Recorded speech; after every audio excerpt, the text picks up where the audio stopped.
Admissions officer slash essay coaches of Reddit. What was the most pretentious application you've ever seen? My GFS brother wrote his essay about how his two dumbest high school friends had impacted his life the most out of everybody. It was terrible, but it became worse when he replaced every few words with the help of a thesaurus. It was barely coherent and read like an English professor experiencing a stroke. We begged him to let us help, but he refused and, not surprisingly, did not get accepted anywhere.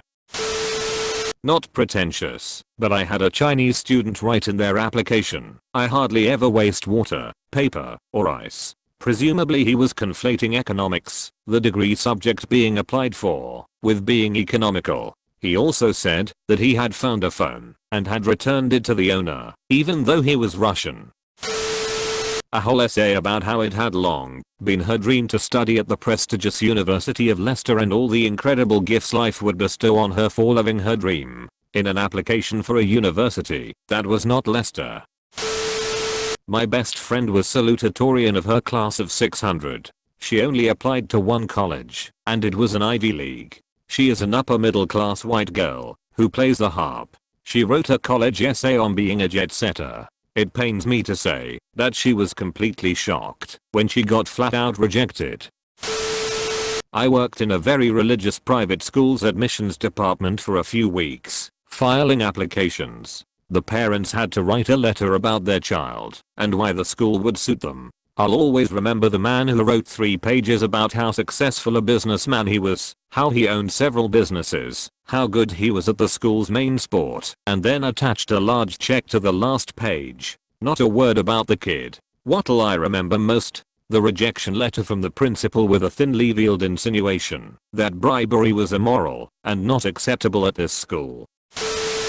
I got to interview some students for a special program in my undergrad. It was highly competitive and lots of people wanted it. Young woman comes in. I offer her a seat. "I'd prefer to stand. This won't take long." "It won't?" "No. My dad is the dean of one of the colleges, and my mom is one of the professors who established this program." In getting in, I emphasized that she really should take a seat. She refused again. So I say, "Hey, this interview, me approving you is part of the process. You have to do well in this to get in. You'll say I did well, or my parents will make life hell for you." Her parents had zero impact on anything in my life, and I told her as much. After articulating this to her, I said, "I'm going to give you a chance to walk out the door and restart this interview. Fresh start." She lost it and yelled at me for like 5 minutes. I filled out the interview sheet with direct quotes from her tantrum. She didn't get in. A few days after decisions were made, I got an email from her father, who was, in fact, a dean.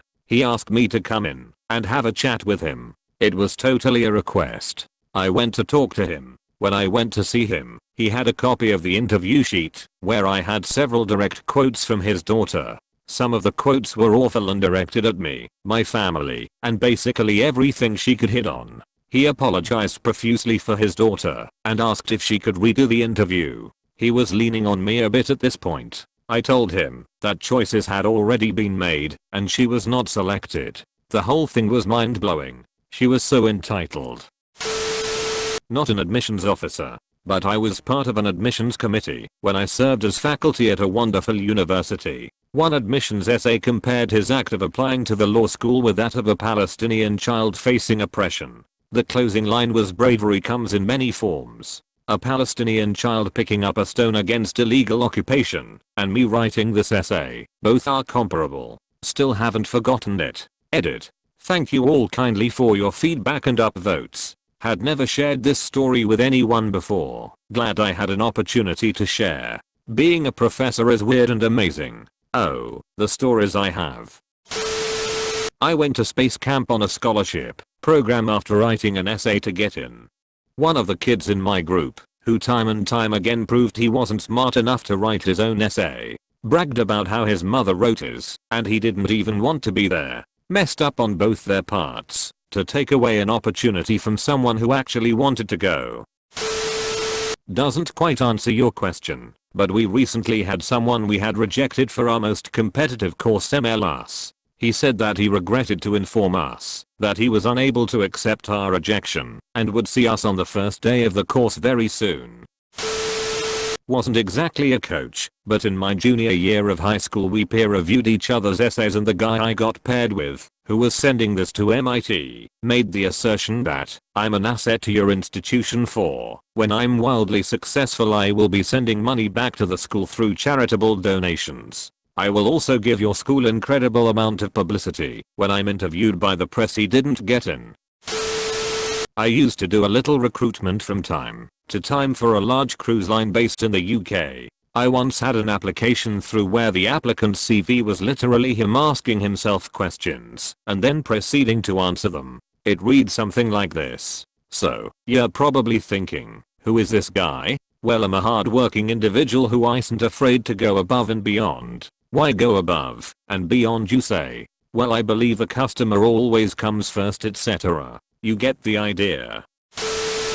Not an admissions officer, but I have evaluated placement essays for first year writing, first semester, second semester, or in rare cases, tested out completely. I remember reading one about how selfies were important because of such reasons as so people can know where you are, and if you travel you can use them to take pictures of monuments and landmarks. This student essentially, though I'm not sure intentionally, made the argument that every picture that is taken has to be a selfie, and if they weren't in the picture it wasn't worth anything. I put them in first semester. Edit. Wow. Thank you for all the upvotes. For clarification, this occurred during the summer of 2014. Based on the content of the paper, it was made clear that this person thought the only function of the phone camera was to take selfies. There were also a fair amount of mechanical errors along with a lot of logical errors. I used to help out with auditions for the acting program at my school, and one girl came in with her *SCENTED* resume. Before she walked in, the head of acting was like during the interview, do not mention the resume. She was not a good actor. The scented resume was clearly something she thought was cute and charming enough to score her some personality points. Nope.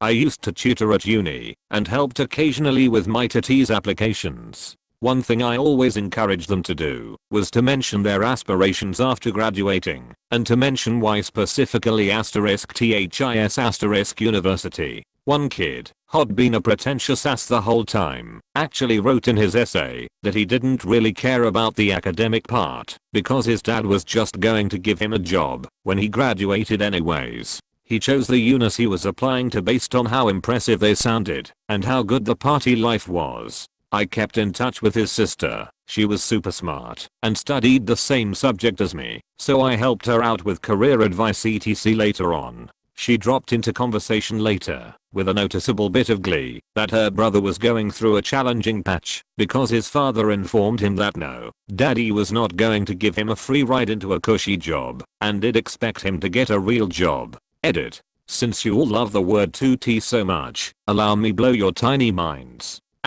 Ready. Mentor. For me, it's the students that disparage the very ones that provide their application support. The kids that bash their coaches for not starting them for X Games, or complain about their teachers who give them too much homework. Meanwhile their ex and coaches are writing about how great this kid is. Never a good look. Edit. Whoa, this is my new top comment. Had no idea it was my cake day. And also source, former admissions counselor. Thank you all. Obligatory, not an admissions officer, but my senior year of high school, we read our college admissions essays for our English classes. One student's broad topic was admirable. He wrote about ageism, and that it was sad that it stopped people from doing the things they loved. Young people should knit, old people should rollerblade, stuff like that. However, the actual bulk of the essay was him describing how much he loved to play with stuffed turtles. He got into a highly competitive university with that essay, but mostly because his parents worked there. Letter simply said something along the lines of, "Let me an X-hole named after grandpa. He donated a ***t ton of money, so this letter means nothing." He was right. Got right in. Oh, I have one. A longtime friend's mother reviews applications at an elite college. I saw her recently, and she was telling us about some of the essays. One was from a girl who clearly came from a background of great privilege. She described a day of shopping and dining at swanky places with her parents in the big city one day. At the end of the day they came across a homeless man sitting on the sidewalk begging for money or food.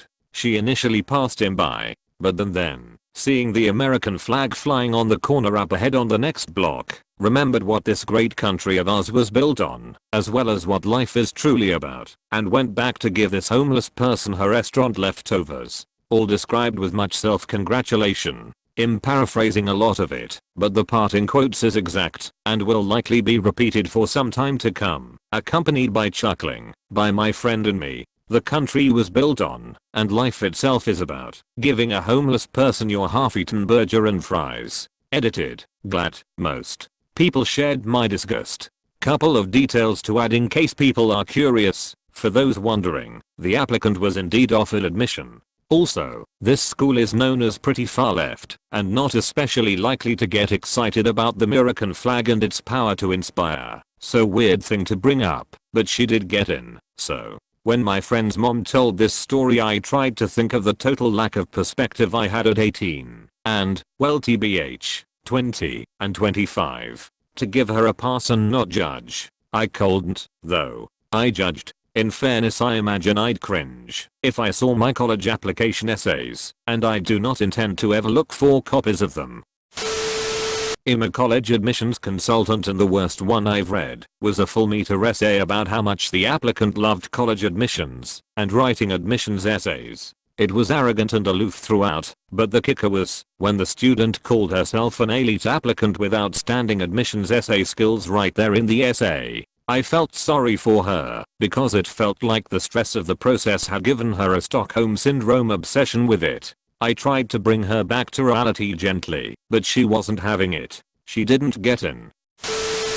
Obligatory, not an admissions counselor, but I was a master's student who helped a family friend's high schooler edit her college admission essay. The prompt was something about the greatest struggle they've experienced that made them who they are. Her response? My greatest struggle in life was that I was too academically advanced for my age, and I was not challenged enough in school. Yikes.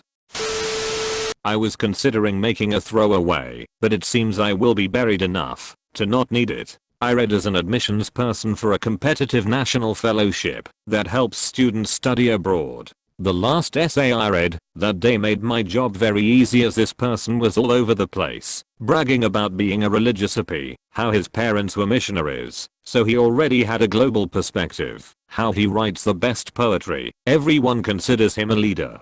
These were all one sentence, and indented as new paragraphs with absolutely zero elaboration. The cherry on top, his closing, was literally saying that he could work in the private sector or government when he graduates, and the choice is yours. I was like lol, okay, private sector thanks. If anyone is reading this looking for advice on what not to do, general rules are, avoid quotes. It is fine to have idols and talk about them, but quotes take up valuable space and word count, and it's not even your own words. Better to make a subtle reference to it, or talk about the meaning of said quote, and why that inspires you. Show, don't tell. It is a waste of time saying I went to X for experience without talking about what you learned from that experience. Otherwise it's just a meaningless non-comment. Hobbies, don't just put reading. It's nothing special to say you read, as if it makes you different, and links into the above point. Talk about what genre, what you've learned from it, and how it will help you going forward in the role. Somewhat pretentious, or perhaps just plain weird. I had an individual offer me money to write an application essay which was about himself. He had to have some sort of balls.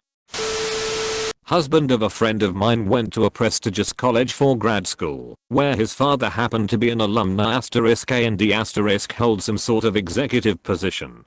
Dad not only pulled all kinds of strings to get son in, but he wrote his essay.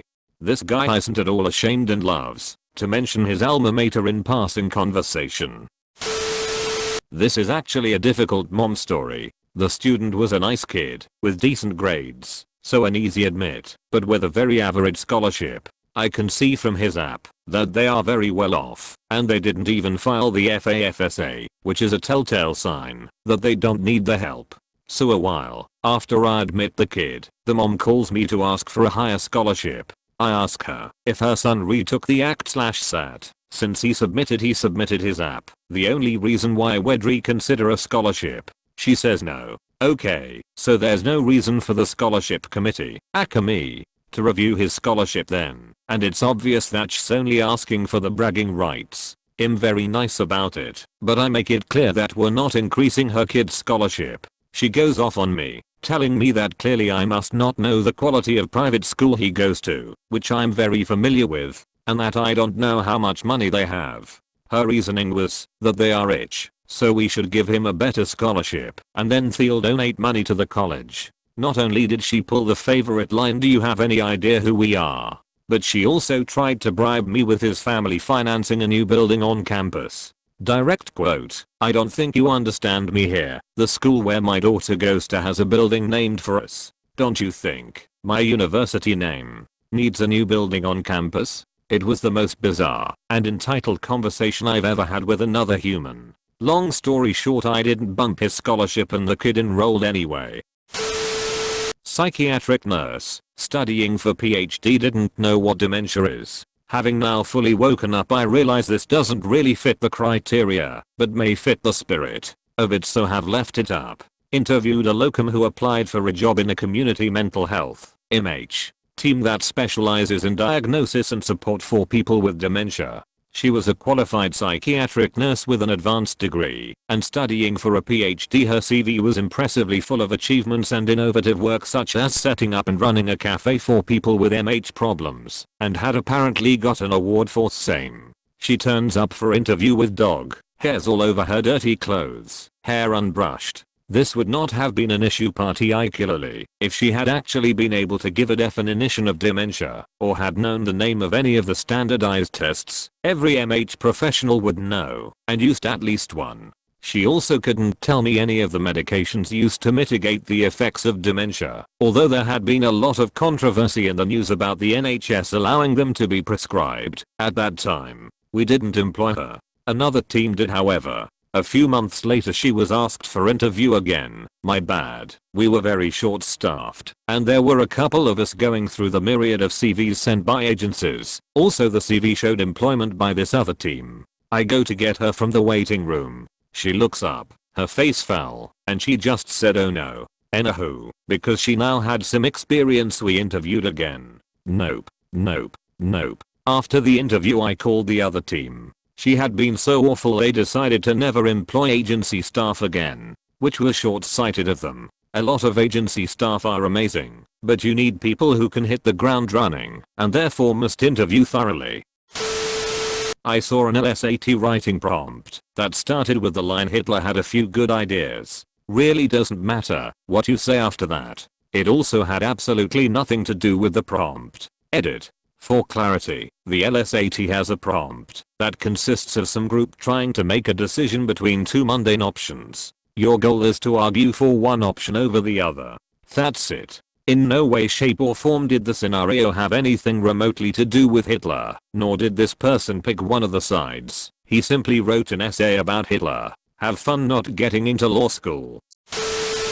As a senior who has just been rejected from practically every university I applied to, this thread is making me feel a bit better.